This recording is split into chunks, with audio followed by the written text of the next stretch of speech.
afternoon, dear colleagues and all participants who follow the event online via the YouTube channel of the Hungarian Academy of Sciences. I would like to welcome the representatives of the Academia Europea Budapest Knowledge Hub, the academic director, Professor László Lovász, as well as the co-chair of the Danube thematic mission of the Academia Europea Budapest Hub, Professor András Báldi, and the other speakers of this event. I am Katalin Solymosi, co-chair of the Danube region thematic mission of the Academia Europea Budapest Knowledge Hub, and I'll be moderating the event today. This event is, in fact, the first edition of a so-called film club series, which is part of an initiative of this hub. This initiative intends to offer an arts and science line of events in order to complement the purely scientific content of the Academia Europea Hub's activities, and also to reach out to a wider audience with topics related to the Danube region and the river itself. Documentary films have long played a role in science communication and are also useful to trigger discussions, share knowledge, and best practices among scientists and naturalists. Of course, they also provide a great time to spend. This event is co-organized by the Budapest Hub and the MTA Hungarian Water Science Program. Its first edition is dedicated to a discussion related to a Hungarian nature documentary film entitled Operation Mayfly, and co-written by Gergely Balázs and Balázs Lerner, and directed by Gergely Balázs. The film presents how hundreds of thousands of protected Danube mayflies, Eforon virgo, get trapped each year by the polarized artificial street lights reflected from the bridge surfaces, which they mistakenly identify as water, where they lay their eggs and in vain and then perish.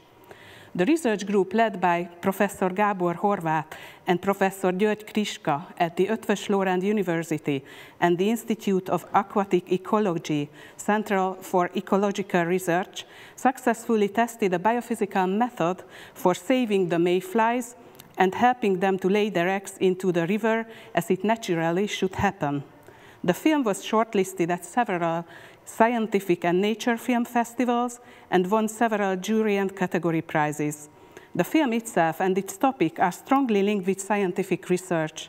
This is why we also invited Ádám Egri as one of the speakers of today's film club. He is an early career postdoctoral researcher involved in the related scientific work. At the beginning of the event, we'll have two welcome speeches, one from Professor László Lovász, the academic director of the Academia Europea Budapest Hub, and another one by Professor András Báldi, co-chair of the Danube region thematic mission of the Hub and of the MTA Hungarian Water Science Program. Subsequently, as part of the program, Ádám Egri will make a short presentation to provide insight into the scientific background of polarized light pollution. He will be followed by the two filmmakers who will be talking about the great moments and the challenges of making this film, which is a wildlife documentary.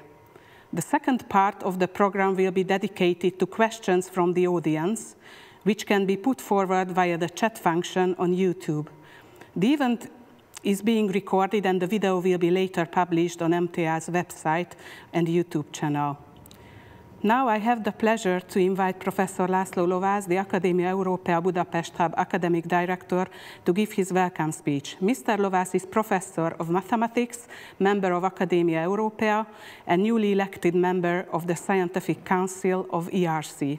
Professor Lovász is a member of the Hungarian Academy of Sciences, and between 2014 and 2020, he was the president of this body. Professor Lovász, the floor is yours.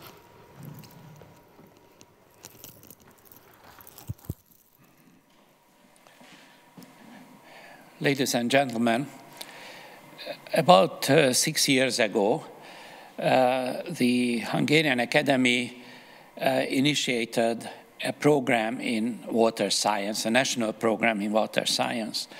The idea was very well received by the scientific community, and many of our colleagues have expressed their interest in participating in this.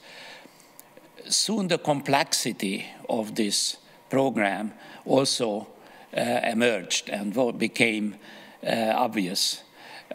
We had to deal with several ministries, we had to deal with several other government organizations, universities, and of course it turned out that water in itself has very many aspects. Later, maybe 3 years ago, the Academia Europea Hub was initiated and was established. Well, it started officially 1.5 years ago. And the Academia Europea Hub was thinking about possible programs. And one of these programs is closely related to water science. It's the Danube Valley program or mission, which we would like to, of course, cultivate together with neighboring countries, academies of neighboring countries, and other colleagues who are willing to take part. Then, of course, COVID-19 came, and that really upset a lot of our plans, made it enormously more difficult to cooperate with people in other countries. But nevertheless, slowly, we were trying to do something and start the work of the hub. This film club event today is part of this. And I think that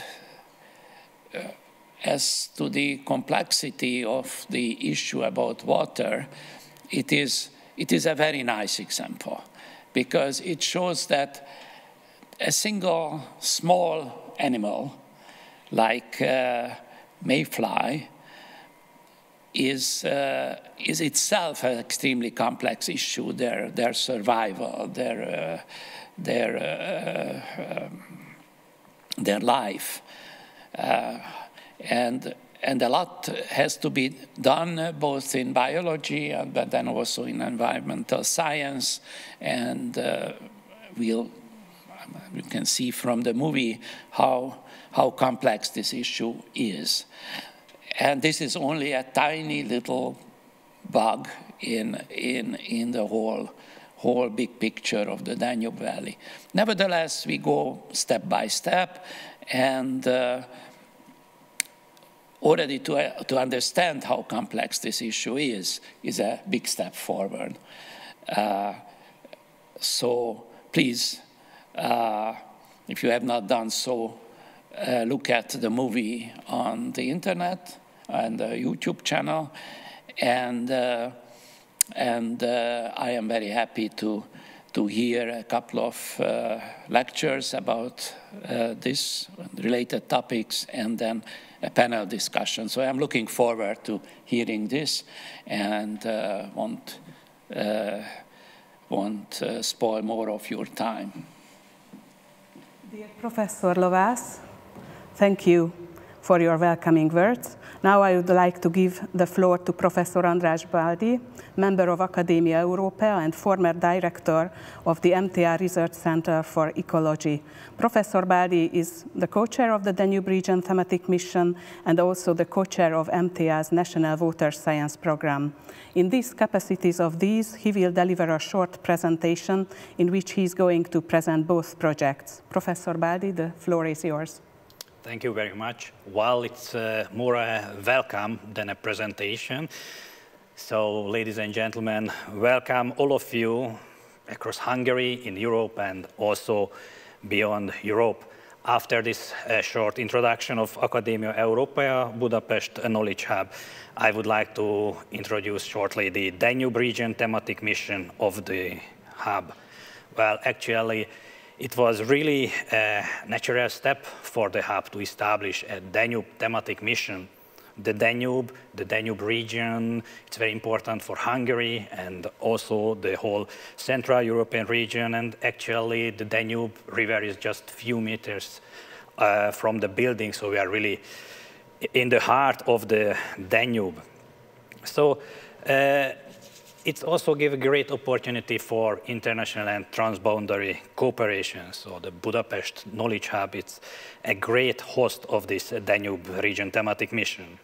On the other side, the Hungarian Academy has a few strategic programs, and the water science program is one of those which addressed mainly the national level issues to boost research, cooperation, and interdisciplinary research in Hungary, but always with an eye on the possible international cooperations. So now the Hungarian Water Program and the Academia Europaea Budapest Knowledge Hub in this Danube thematic mission as a great avenue for future cooperations and to get to the international universe around the Danube and Danube region. So let's get closer to the Danube during this club. Danube has a fantastic wildlife and biodiversity. And yes, now we will have only one species of this huge diversity, this Danube mayfly, which we will get closer to know how the Danube ecosystem and also how the wider sociological and other aspects around it can be put together in one picture. So thank you for your attention and enjoy the club. Thank you. Thank you, Professor Báldi, for the welcoming words. And now I will give the floor to our next speaker, Ádám Egri, an early career scientist, a biophysicist at the Institute of Aquatic Ecology, Center for Ecological Research. In his presentation, Dr. Egri is going to outline the scientific background of the film Operation Mayfly. His presentation will provide a scientific insight into the trapping effect of illuminated bridges on twilight swarming mayflies. Dr. Egri, please deliver your presentation. Good afternoon, everyone. First of all, I would like to say thank you for this opportunity to be here and talk about the scientific background of this movie. The title of my presentation is The Trapping Effect of Illuminated Bridges on Twilight Swarming Mayflies. Here you can see the structure of my presentation. First, I'm going to say something about different types of light pollution. Next, I'm going to introduce the main characters of the movie, the mayflies. Next, I'm going to talk about the mass mortality of these insects at illuminated bridges. And finally, I will show a possible simple solution for this kind of problem. So first, about light pollution. In general, we can say that light pollution is caused by applying too much light at night, and the application of too much light has a negative effect on something. The first type of light pollution is astronomical light pollution, which is the degradation of the human view of the night sky caused by artificial lights. For example, the light of cities scatter in the atmosphere and wash away the stars and other celestial objects from the sky. So it is obviously very bad for astronomers and astrophysicists because they cannot really study the stars and other objects on the sky. Another type of light pollution is ecological light pollution. In the case of ecological light pollution, artificial lights have a negative effect on the wildlife. For example, street lights, lights on boats, vehicles, disturb animals or plants. In these photos here, in the bottom, you can see artificial light sources. human-made light sources, and these light sources attracted a huge number of insects. It is a typical behavior of insects, the attraction to the light. And it is obviously a negative effect for them. The third, possibly least known type of light pollution is polarized light pollution. In this case, a special feature of the light has a negative effect on animals. Light is an electromagnetic wave in which the electric field vectors oscillate perpendicularly to the direction of propagation of the light. And this oscillation of the electric field happens in a well-defined plane.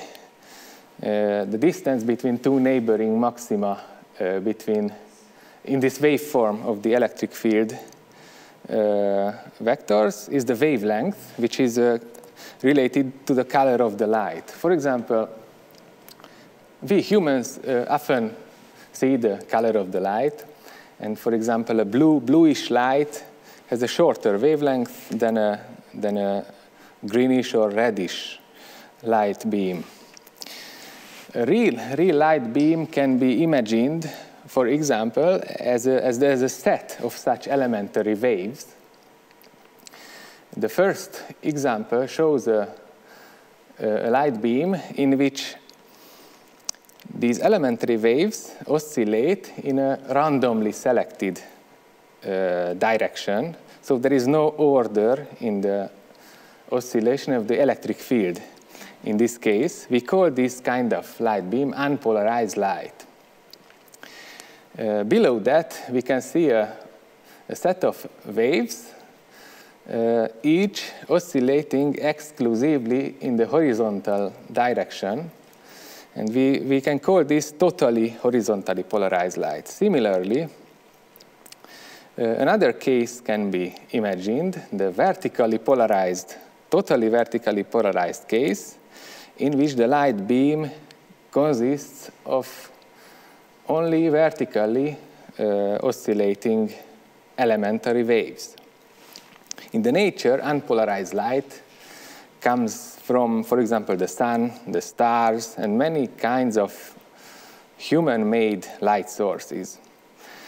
This unpolarized light can become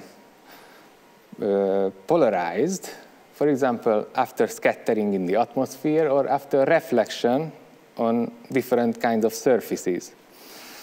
If we have a horizontal surface, a non-metallic dark surface, and we illuminate this surface with unpolarized light, the incoming light is unpolarized, and the reflected light will be more or less horizontally polarized. It means that the electric field in the incoming light beam oscillates randomly, but after reflection, the electric field mainly oscillates horizontally. In the nature, the water surfaces are the only surfaces which are very big in area and reflect mainly horizontally polarized light. And this is used by a number of animals, especially insects and aquatic insects. The aquatic insects can see the polarization of light, so they see a totally different world than the humans. This picture illustrates a mayfly, which is a typical aquatic insect, flying above a river, a water surface, and it follows the track of the river by remotely detecting the horizontally polarized signal of the river.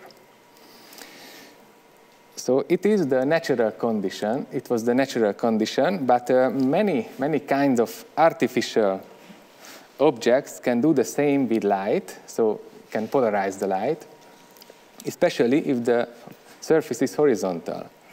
So for example, black foil, asphalt roads, dark car bodies, black gravestones, and glass buildings, these are all examples for objects that can reflect strongly horizontally polarized light.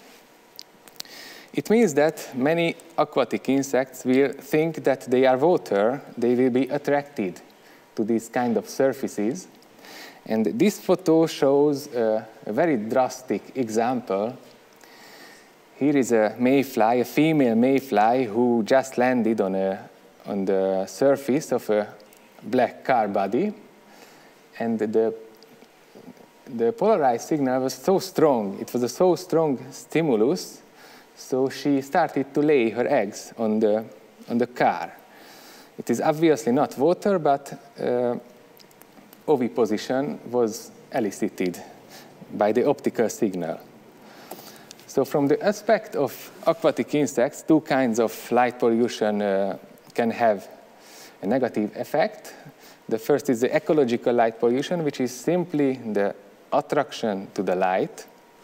And the second one is polarized light pollution, which is a bad habitat selection based on horizontally polarized light that was reflected from an artificial dark and shiny surface.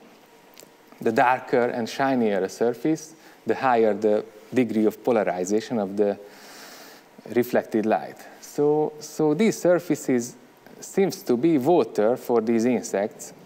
We can say that aquatic insects can be fooled by these surfaces.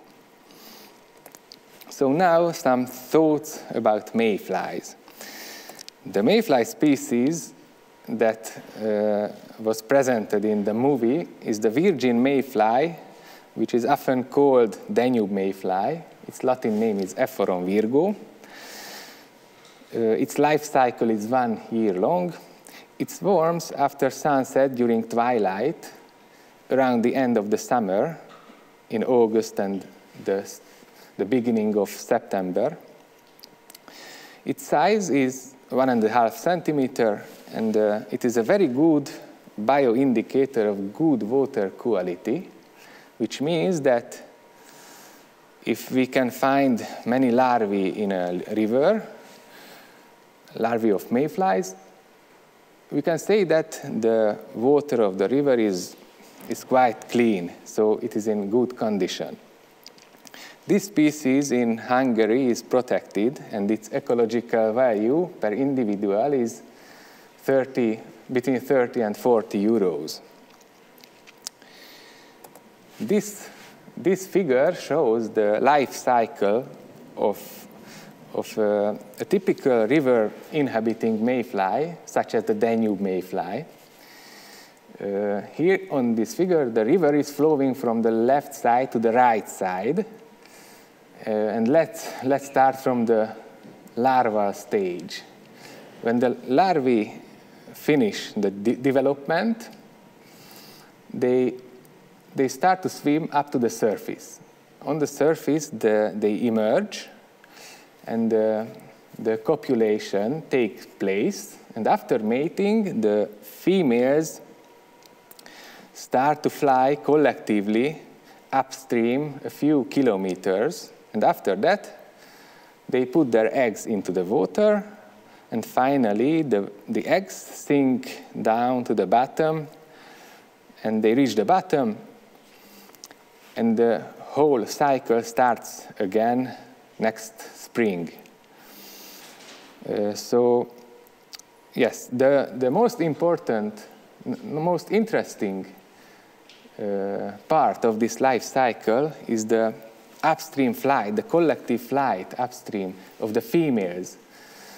If the females didn't do that, the population would drift down year by year, because the river is flowing. So when the eggs are sinking down to the surface, or when the larvae are swimming up, the river drifts them away, and in years, they should go down and down and down. But for compensating this, the females fly upstream, and that's why we call this collective flight upstream directed compensatory flight. So this is the life cycle of river inhabiting mayflies under natural conditions. So now let me say something about the mass mortality of mayflies. What happens when the compensatory swarm of the females encounter illuminated bridges? This photo illustrates very well what happens. Here you can see the bridge of Tahitótfalu in northern Hungary. With there are public lighting on the bridge, and during swarming, these lights attract enormous numbers of mayflies. This photo was taken in 2012 during the swarming. Here, in such a situation, a complex trap is formed. Two kinds of light pollution act together. On the one hand, the light of the light sources on the bridge, the street lights, they simply attract the mayflies. This is the case of ecological light pollution. But on the other hand, the light of these lamps reflected from the horizontal asphalt surface become partially polarized, horizontally polarized, and this horizontally polarized light is also attractive for these mayflies because they think that the asphalt surface is water, and it is often seems much more water than the real water, so it is a very strong stimulus. As a result, millions and thousands of mayflies can die on a single evening with their eggs on the dry asphalt surface. Here in these photos, these yellow objects are the egg batches of the mayflies. Each female has 2 egg batches, and each egg batch contains a few thousand eggs. So it is obviously a nature conservation issue, but it is not only a nature conservation issue. This kind of event, the swarming in such a situation, can result in a very thick layer of mayfly corpses, mayfly carcasses on the surface of the road. And this can make the road very slippery. So the risk of accidents can be increased. On the right side, you can see a photo with a person who just fell off the bicycle and due to the slippery road. To mention another consequence of the thick layers, mayfly body layers on the road, it can increase public health-related risks because this situation can attract many rats to the site. So finally, let me present a possible solution for this kind of problem. The trivial solution would be to switch off the lights, the public lighting on the bridge, while the mayflies are swarming. But due to traffic safety reasons, this is not allowed, so another solution is needed. And our idea was to use additional light sources on the bridges as close to the water as possible. We call these lights beacons or beacon lights. And the idea is the following. The females are arriving to the bridge, and instead of flying to the street lights on the bridge, they will be attracted to these beacons, and they will not leave the river if the light intensity of the beacons is strong enough. In field experiments, we have tested this idea, and it worked. The experiment was, in the experiment, we just fixed light sources on bridges, and during swarming, we we observed the behavior of mayflies. The experiment was just playing with switching on and off these artificial beacon lights, which we fixed on the bridge. And we experienced that when the beacons were while the beacons were operating, the mayflies did not leave the river. They were swarming around the beacons above the water. Moreover, sometimes, if there were many mayflies, some of them touched the water surface and they didn't fly again. So their eggs ended up in the river. But when we switched off the beacons, the mayflies immediately started to fly to the public lighting, to the lights near the bridge and on the street. So we could successfully prove that these kind of simple light sources can be used for saving the mayflies from perishing on the dry surface. Thanks to the positive attitude of the Hungarian Public Road PLC, the Town Council of Tahitótfalu, and the Budapest Electricity PLC, fixed permanently attached mayfly protecting beacon light system could be installed on the same bridge in Tahitótfalu at the Zoltán Tildi Bridge in 2019. So on each of the piers of the bridge, a simple LED light source has been installed. And the color of the light of these beacons is blue because in additional field experiments, we studied the spectral sensitivity of the flight-to-light behavior of these mayflies. And we found that shorter wavelength light is much more attractive for the mayflies, for example, blue or ultraviolet, is much more attractive than the yellowish-looking lights, like the public lighting on the bridge. So that's all I wanted to share with you today. Thank you very much for your attention. Thank you very much, Dr. Egri. I think all of us needed this clear and scientifically well-founded explanation. In case it already triggered some questions in the audience, I would like to ask you to add them via the chat function of the YouTube channel. Let me introduce our next two speakers, the filmmakers, who are the authors of the film Operation Mayfly, Dr. Gergely Balázs, director and co-writer of the film, and Balázs Lerner, co-writer of the film. It is also important to outline that Gergely Balázs is also working as a postdoctoral researcher, a biologist, at the Department of Zoology and Ecology of Eötvös Loránd University.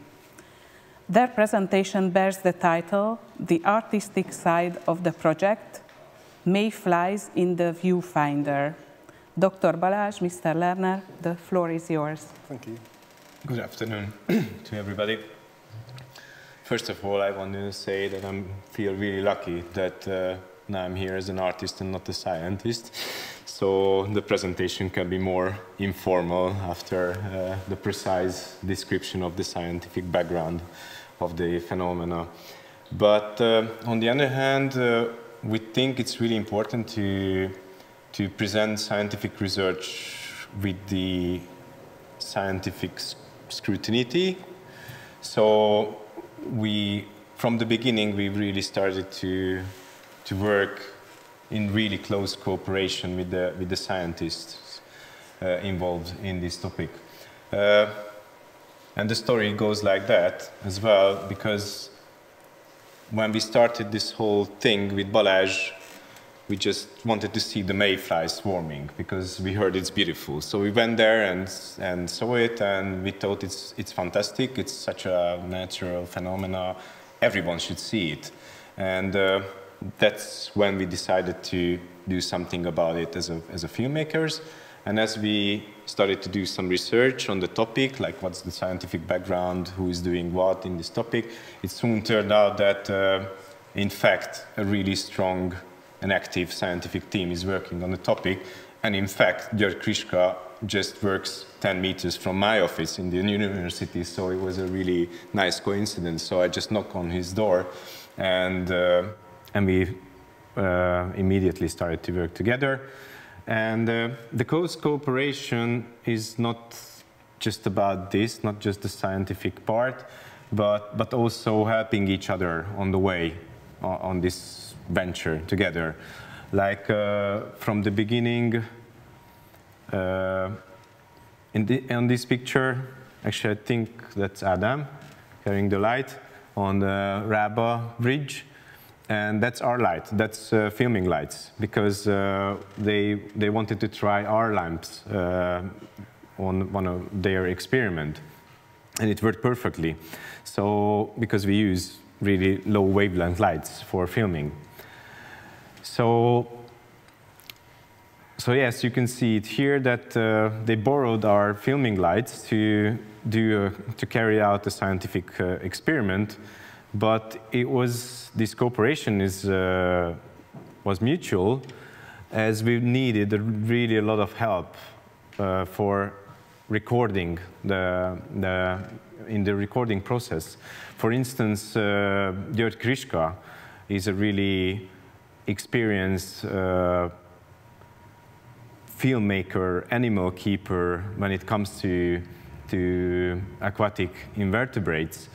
And he helped a lot to do the footages, the macro footages for the film. And in fact, most of the footages we were using in the film was actually shot by him when it comes to aquarius and the macro pictures. And also we wanted to embed the topic in, like, to have a wider perspective of polarized light, not just focusing on mayflies. And we got quite a lot of help from the researchers, where to look for other animals, where to do the shooting, when to do the shooting, because this is really time-sensitive topic. And in return, we could provide them some higher quality footage, because they wanted to carry out an experiment testing different wavelengths, where they used pictures or footage or video footages to count the animals attracted by different wavelength lights. And we had better cameras than they did, so we helped them out with a lot of pictures to carry out actually the actual scientific research. We were also asked to talk about the hardships of making this film. That's always a good narrative, and the filmmakers are complaining about all the hardships they see during their work. But actually, we had some real hardships. In this image, you can see György Kriska with a little flashlight, and a little flashlight makes a mess, because all the mayflies are coming to that light. And as we know, filming needs lighting, so we really needed cameras which can see in the dark. And 10 years ago, we couldn't make this movie, because the technology was not available back then. But 5 years ago, when we made Operation Mayfly, luckily, those cameras were available, so we could really make footages of the big swarm without getting them closer to the camera. There were, of course, some funny moments. Because of this, we were following a beaver family, the side branch on the Danube, and after a few months, we went back to make films of the beavers. But we had these cameras which could see in the light. It was late evening. We shot the footages of the beavers, and when we went back to the studio and pulled those footages up, we just saw that these were not beavers at all. They were nutrias, so we had to put it in the film as well, how the nutrients to the beavers hide. That was a very interesting logistical procedure during the shooting, as the swarming and the whole phenomena lasts around 1.5 hours long, and we had to make the footages. We couldn't, we weren't sure that there will be a possibility next day or the day after to shoot it again. So we had to shoot in the air, on the water, on the bridge, and underwater simultaneously. So it was a big logistics. These are the images from the bridge, and also from underwater, and from the ship. The ship needed lighting. It's always safe to ship on the Danube when you have lights on the ship. So the crew on the ship experienced some hardships because of the lights, but it turned out they did good because a big swarm followed the ship under the bridge. So they saved something like a few 100,000 mayflies. If you multiply it by the 30 euros, you can calculate the crew's added value to the nature production. Okay, so we are filmmakers here, but I'm also a scientist, and we found out that most of the scientists think that they know nothing about storytelling or filmmaking or such things, but in fact it's really, really the same thing all the time. So storytelling has like really basic rules, and they are well-known rules. I mean, all the movies we are watching on the TV, all the stories we like to read follow a really simple structure. And actually, when we take a closer look, that we soon find out that actually the scientists are storytellers when they are doing publications, and the publication structure, the general publication structure, indeed follow the storytelling circle, actually. And we wanted to say a few words about the afterlife of the film and the whole shooting, I would say. Once the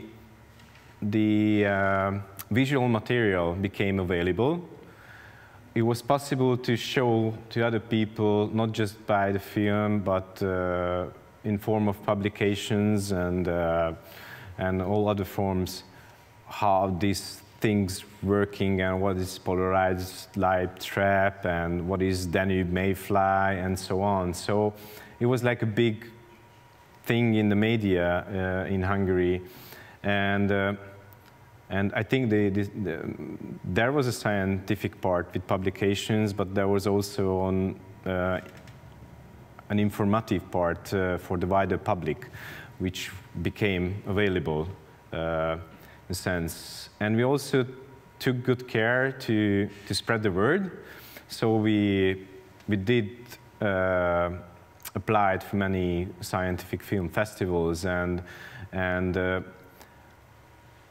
actually when we finished the film and we did these applications, we weren't really sure if it's going to be successful or not, because usually the universal topics are working in filmmaking or in film festivals, like big things, like global things, and this is like a small animal. It's not really a good flagship animal. It's a small bug. It's not a panda bear or anything like that, and also it looks a bit marginal, but in fact it became really successful as a film, and we think that the reason behind this is maybe that we were really lucky with the story. Because the story of this scientific work is actually really following the storyline of a good storytelling. So we had the problem, we could present the problem, and it's a really interesting problem. And then we have the scientific group who's working on the solution, and we could follow their struggling to find out the possible solution, and then we could film their success as well. So it's a classic blockbuster movie after all. And there was one really nice outcome from this international interest on the film, because a lot of people around the world who is actually documentary filmmakers did saw the film. And as a result, last year we had a request from BBC to shoot for them Danube mayflies for their next big upcoming series about insects. And I think, or we think, it's a really nice outcome for us, at least as a filmmakers, that we did something, we could present a film which became internationally known, and a lot of people find it interesting. Thanks for your attention. Thank you. Thank you very much, Gergely and Balázs, for this presentation. It was really interesting to hear at the same time on the scientific and artistic side of this phenomenon and the film. I would also like to thank the audience for their attention so far. Now we are going to start the second part of the event, which will be a panel discussion involving speakers who have contributed to the first part of the event. So I suppose all of you have your questions, so please feel free to ask your questions using the chat function of the YouTube channel. And I will follow the chat function in order to collect the questions, and will attempt to include as many of them in the discussion as possible. So after this first formal part of the event, now we will start a kind of more informal discussion with questions and comments. So please feel free to switch to this discussion and start it. Maybe András? Yeah, thank you. And I'm really glad that we are getting into a more relaxed club-like discussion. So let me start with my impression, a mixed impression on the film. So it's Operation Mayfly. It's almost like an action movie like Mission Impossible or James Bond, but they are James Bond using an Aston Martin. And in this Operation Mayfly film, there was an old, small, red, ugly car. We saw the researcher in Wellington boots, some homemade, net collected insects. Yeah. And also, the film is great. I mean, it's a really great naturalist film. So what is your feeling about this when you were involved? That on the one side, it's somehow rather pioneering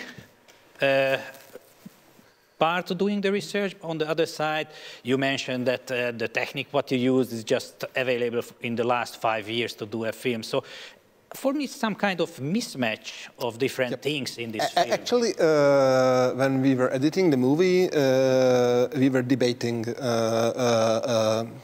between us this topic. Can we show an image of a hero, of a scientist like that in Wellington boots and the colander? But I think everyone understands that it's just a small humor to make him a more lovable hero, and he's actually like that. So it stayed a documentary showing how jury works, how a real hero looks like, and I really hope this image is not disturbing for scientists at all. No, absolutely not. I'm living in that, so I'm just familiar with the situation. And yeah, I think all we know, all scientists know, that enthusiasm and motivation, yeah, that's the first most important thing to get to great science, what is behind this Mayfly research and action and film. This is documentary. It's called documentary. Well, yes. So actually, yeah. This kind of makeshift things are in every science lab. We work as science filmmakers or as scientists. So maybe you're using $1 million technologies, but at the end, you use WD-40 and tape and duct tape to fix things. So these kind of makeshift, fast repair things are organic part of the scientific research. Okay, we have one question in the YouTube chat. So, light pollution seems to have a detrimental effect on the population of other nocturnal insects as well. Are there such simple solutions that can be applied for them as well? For, I guess it's about the ecological pollution rather than about the polarized light pollution. Do you think there is an easy answer to this question? Maybe Adam? Yes, there is an easy answer. Use less light. So I think at many locations there is over illumination, and we do not need that much light. So it should be, I think the light intensity should be lowered as low as possible. And and the spectral properties of the light is also important. It is a general rule that insects are affected by the short wavelength light. So it is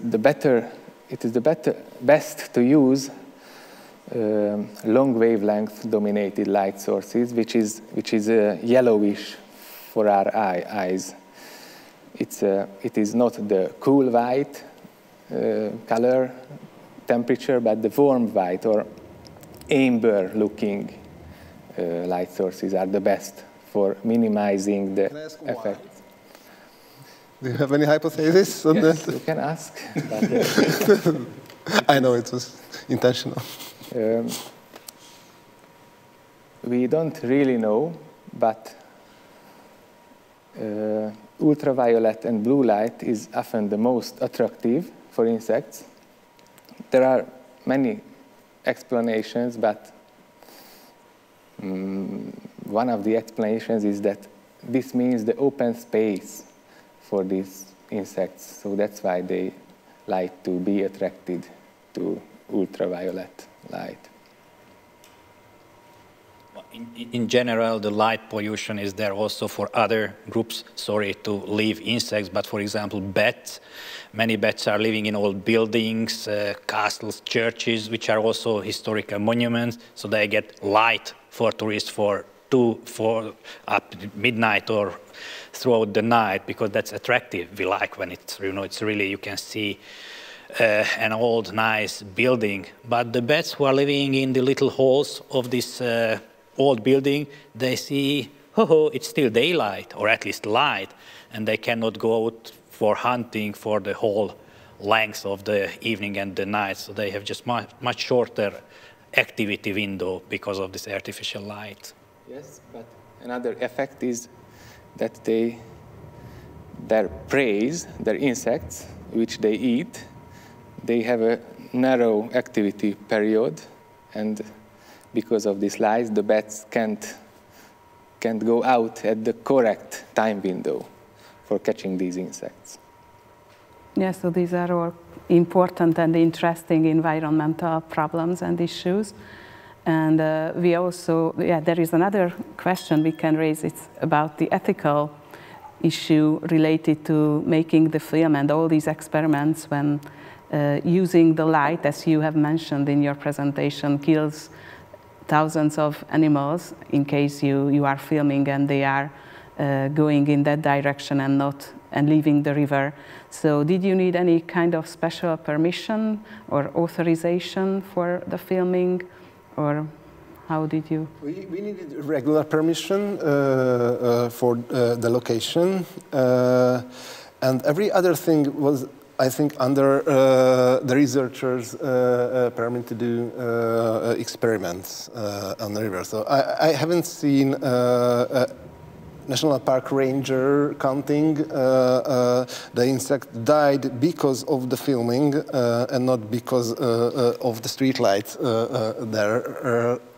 But in fact, we couldn't really use lights for filming, so that was another thing. So even if we wanted to make some macro shoots to get them closer, we would switch on the light and then switch it off, because then there would be too many of them and swarming around, and we couldn't really shoot them. So basically, we didn't really use lights for filming. Actually, we saved more with the ship, as I told in the earlier. The ship was the only, the boat was the only one, which was mandatory to have light on the ship. So we couldn't do much about that. We didn't want to do that, but it was, yeah. And Adam, how the scientists? The case was quite similar for the experiments, because without these experiments, those mayflies would have fly to the street lights. But all of our light sources which attracted mayflies were above the water, so we rather forced them to keep their position above the water. And yes, I want to say that our experiments were beneficial for the mayflies and not detrimental. Have you ever heard that anyone was fined because of unintentionally or intentionally killing mayflies? Because there is that 30 or 40 euros value. And in other cases, if you kill a protected animal and the ranger comes, you pay the fine. You pay the theoretical price of that animal. Has it ever occurred regarding mayflies? No. Not yet. Yeah. So I think there is, so I really like this story, and I know it because I know Gábor Horváth from the Biophysical Society, and I think it's really nice that we have here this problem and basic science related to polarized light and animal perception, and then there is also a solution to this environmental problem and an innovation related to it. So as far as I know, there is a patent there are patents. I'm not sure how much they are, but no submission was there, just innovation prizes. You got some prizes for innovation, I guess. That was Gábor for his researches and György. And my question is related then, in fact, to this. So are these lights used? How are they used? Are they fixed on bridges? And so is it functional? Is it working, or it's only working if you go there at the given time point of the year and fix there your lamp, and then it's preventing the mayflies from dying? As far as I know, it is only at that bridge in Tahitótfalu in northern Hungary. So it's a kind of prototype. It works in August and September, and it works only during twilight, after sunset, because it's not a good idea to operate a lamp if there is no mayfly.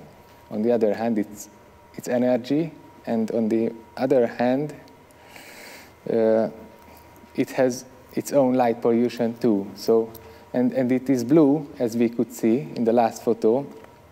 The blue light is the most, the blue light has the most negative effects, so it is not a good idea to use blue light at all nights.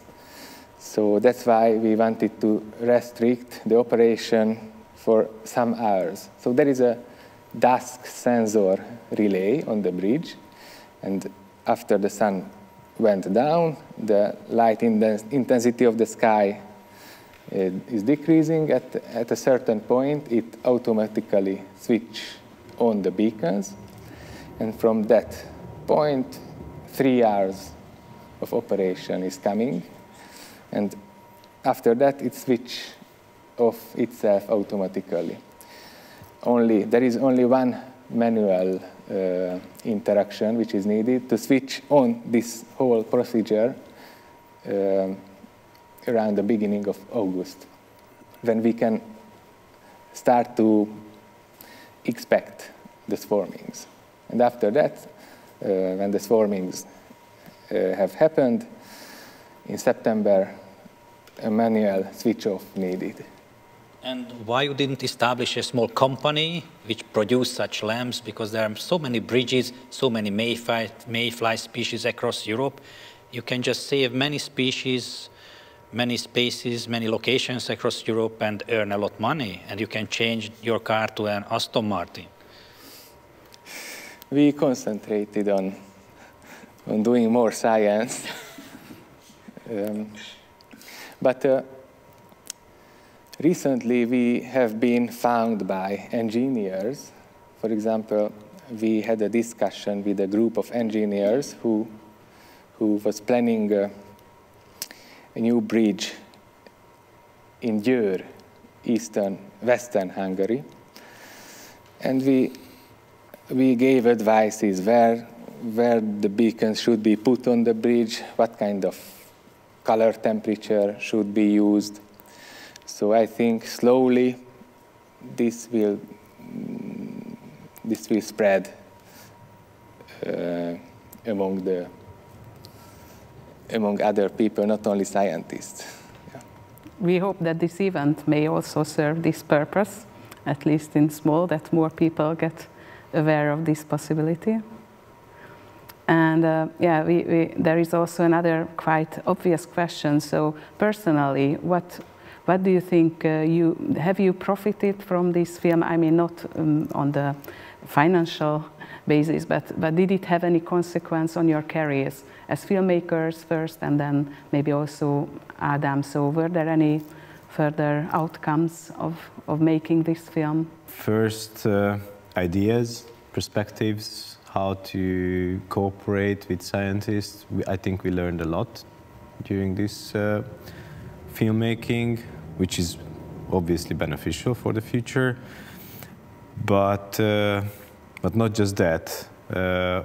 We are still working together with the research group, and we really want to make a movie about polarized light as a phenomena or topic in general, like because this is not just affecting Danube mayfly, it affects a lot of creatures, and not just in Europe but all around the world. So we want to make a wider movie about this topic, like a global one, perhaps, or maybe step by step, just widen a bit, and then maybe something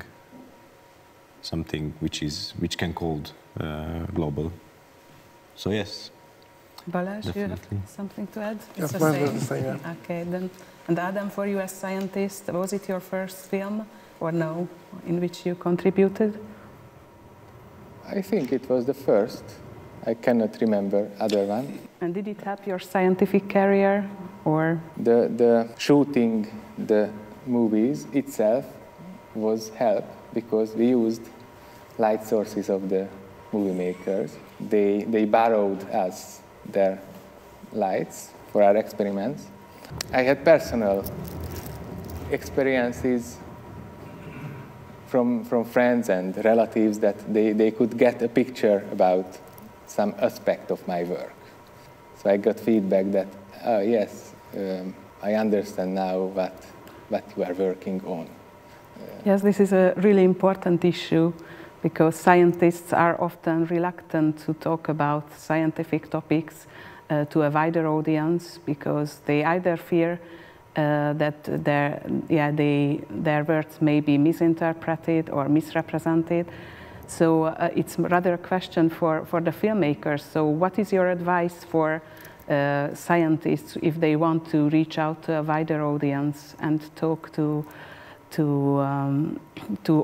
let's say, general public, so people who are not scientists? How should they explain, and what can be helpful? The first advice is don't trust filmmakers, as filmmakers will make a very simple narrative of your complicated study. And the second advice is talk to filmmakers and explain them why it is so important, and explain them the complexity of your work before letting them to explain it for the audience. Actually, I think it can help, because we also made a film which was about more or less my research topic, and it helped me a lot. Like when we were discussing that with Balázs, and he was like, "Oh, can we say that?" I was like, "No, you cannot say that. That's not entirely true. I know, all the fine details, and the fine details are important because I cannot go to the next conference and show my face if that sentence would be out, because that's not true. That's not my result." But on the other hand, it can help scientists to actually phrase or narrow down the main message of the findings or researches. So I think it's a really delicate balance between simplifying so the wider audience can consume it, but at the same time not to lose the complexity of the science. So. It's harder and harder, because if you watch big blockbuster nature documentaries, there are less and less science in them. So there are more and more for family movies with cute animals and interesting stories, but less and less about science. And in fact, lately there is this thing to actually separate nature documentary and science documentary. And I don't know if it's a good direction or not, but I think as a general rule, if you are a scientist, you should work together with somebody who is actually want to make science documentary and not nature documentary, because that's an entirely different aspect and different way of showing the wonders of nature or your science or whatever results. Yeah. I have a question. What is this big difference between nature and science movie? Science documentary is trying to explain the science behind natural phenomena, why nature documentary is more about the wonders of nature. So that was a really simple definition, but I cannot come up. But basically, that would be my definition. And what about this film, Operation Mayfly?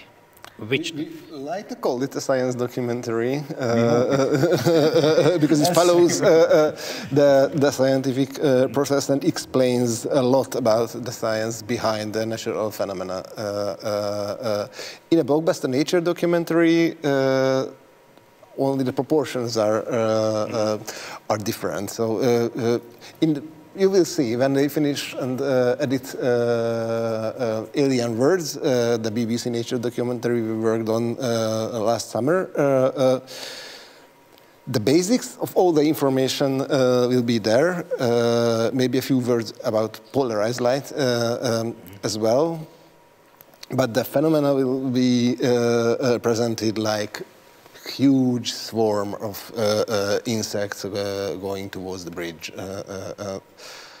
That's for a wider public than science documentary, which needs some interest. We don't like to think that. We would like to think, we would like to think that even the wider public can be made interested in a deeper explanation. I can imagine the wider public love little cute puppets or some.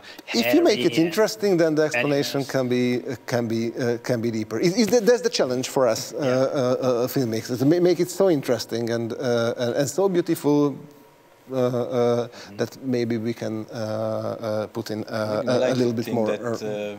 There is a way to actually create demand for such things, and not just to follow the trends and make it more and more simple and more spectacular. In theory, I totally understand and agree, but I have some fears that comparing polarized light with baby antelope will have different attractiveness for the public. We wake up with these fears every day, so we know that, but we try to fight them. Yeah, but it's also true for science in general. You know, like if you are working with, I don't know, dolphins or, I don't know, like puppies or whatever, it is different, and we have to accept that. We have to accept that. I think we all have to accept that as filmmakers and as scientists as well. Some topics are more interesting to either audience than others, or more lovable or more acceptable. That's why I said panda bear, you know, like okay. We cannot stand a chance against cute animals. With, here is my question. Why you did make film on panda or, I don't know, some cute animal and going to these insects? So why you choose to make this film? Actually, as Gergely told it during the presentation, the swarming, the phenomena itself, is on the scale with a cute panda as a natural phenomena. So when you start to make a film, you have to get involved so much. And that was the point when we got involved. We were not involved because of how interesting is the polarized light refraction and the double trap on the bridge. We were involved because of that experience there on the bridge. Yeah, that's really great. My question to Adam, whether can we expect swarming this year, or it's too early to say? Every time we can expect. Thank you. So the water quality is still good in the Danube. Last year there was warming, and before that years also. But it changes throughout the years very stochastically, but something will be, that's sure. I think that you were quite modest about the filming part, because at least as far as I heard from your presentation, it wasn't so much clear for me what a big challenge it was to make it.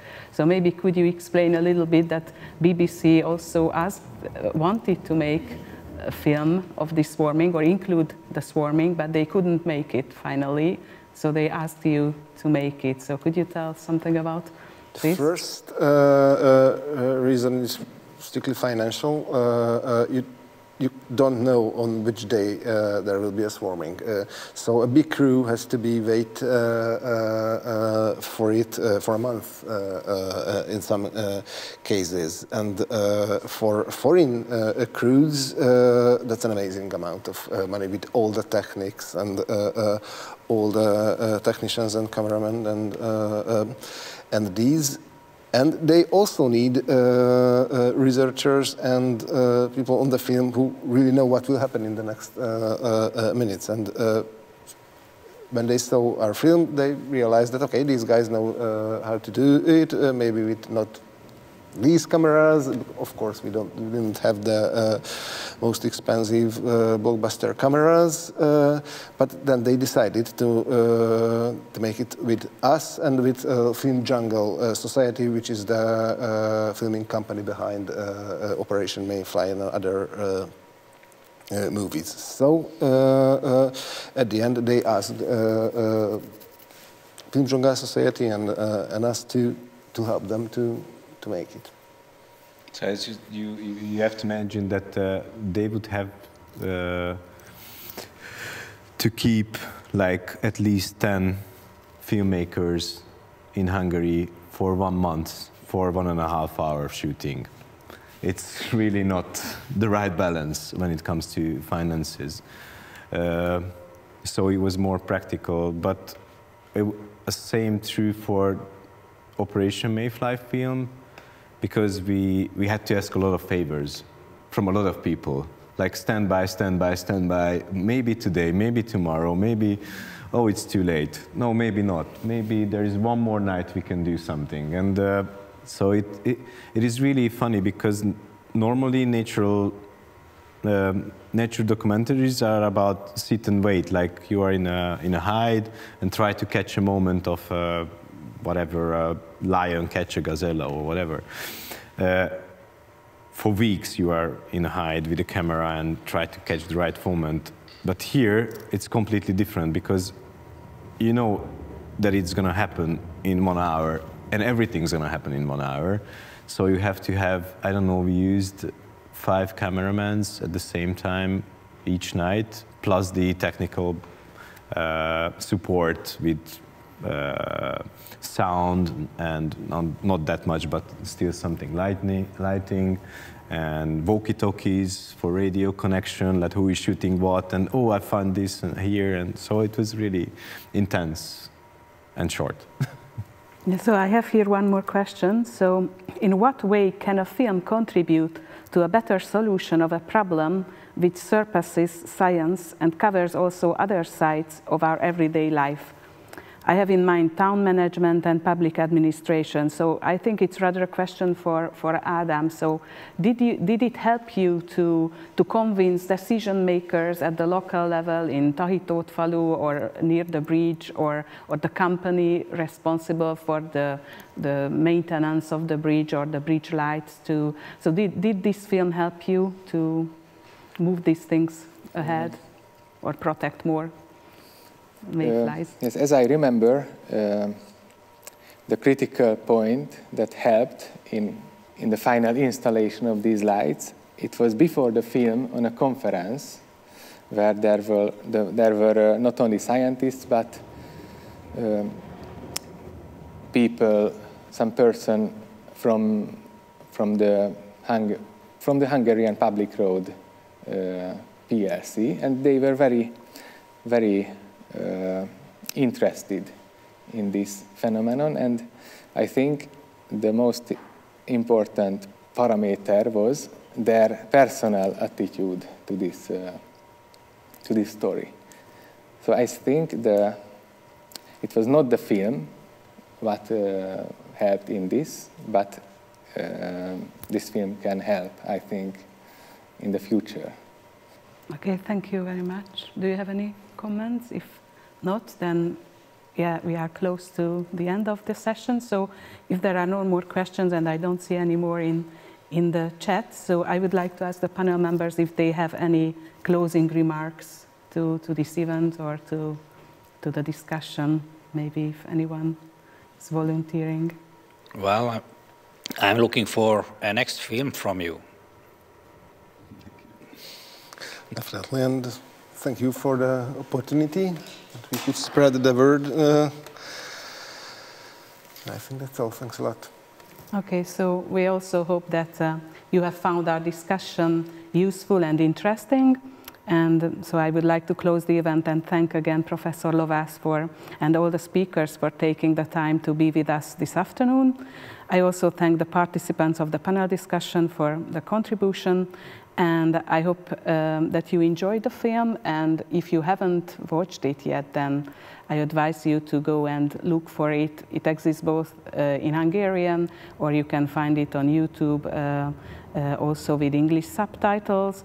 And I would also like to advertise a book which is situated on this table. So it's a book written by Imre Potyó and Alexandra Farkas. It's in Hungarian, but it contains basic explanation about the scientific background of this phenomenon and very nice and award-winning photos of Imre Potyó about the swarming and the mayflies. So if you are interested and if you were fascinated by these small insects, then you may find this available in bookstores. So thank you for your attention, and I wish you a nice afternoon or evening. Goodbye.